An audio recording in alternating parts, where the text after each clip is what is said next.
আজকে আমি আপনাদের সাথে শেয়ার করব রং সবুজ রেখে কিভাবে ঢেঁড়স ভাজি করা যায়। কিছু টিপস অ্যান্ড ট্রিক্স ফলো করলেই কিন্তু এগুলো করা যায়। চলুন তাহলে শুরু করা যাক আজকের রেসিপি। আসসালামু আলাইকুম এভরিওয়ান, আমার চ্যানেলে আপনাদের সকলকে স্বাগতম। আজকে আপনাদের সাথে শেয়ার করব ঢেঁড়স ভাজি। প্রথমে একটা কড়াই পরিমাণ মতো তেল দিয়ে আমরা তেলটা গরম করে নিব, আর পেঁয়াজ আর কাঁচামরিচগুলোকে দিয়ে দিব। পেঁয়াজ আর কাঁচামরিচ দেওয়ার পর এগুলোকে আমরা ভালোভাবে নেড়ে চেড়ে নিব। হালকা একটু ব্রাউন কালার হয়ে আসলে এখানে আমরা 1 টেবিল চামচ পরিমাণ হলুদের গুঁড়া দিয়ে দিব। হলুদের গুঁড়াটা দেওয়ার পর এটাকে আমরা সামান্য একটু নাড়াচাড়া করে সাথে সাথে ঢেঁড়সগুলো যেগুলো আমরা কেটে রেখেছিলাম সেগুলো দিয়ে দিব। দিয়ে ভালোভাবে নেড়েচেড়ে দিব। আমরা এটাকে উল্টিয়ে পাল্টে নেড়েচেড়ে দিব যাতে হলুদটা ঢেঁড়সের গায়ে লাগে। ঢেঁড়স ভাজির মধ্যে কোনো পানি ব্যবহার করতে হয় না। যেহেতু এটা ঢেঁড়স ভাজি, এটাকে তেলের মধ্যে তেলটা একটু বেশি দিতে হয় ঢেঁড়স ভাজিতে।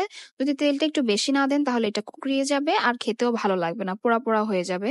তারপরে এই পর্যায়ে আমরা এখানে 2 টেবিল চামচ পরিমাণ লবণটা দিয়ে দিব। লবণটা দিয়ে ভালোভাবে এটাকে আমরা আরো নেড়েচেড়ে দিব।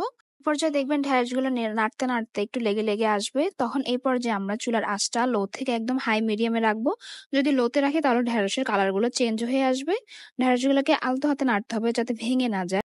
ঢাকনা দিয়ে ঢেকে এটাকে আমরা আরো 5 মিনিট পর্যন্ত রান্না করব। 5 মিনিট পর আমাদের ঢেঁড়স ভাজিটা রেডি। আমার আজকের ভিডিও যদি আপনাদের ভালো লাগে তাহলে অবশ্যই একটা লাইক আর একটা সাবস্ক্রাইব করতে ভুলবেন না।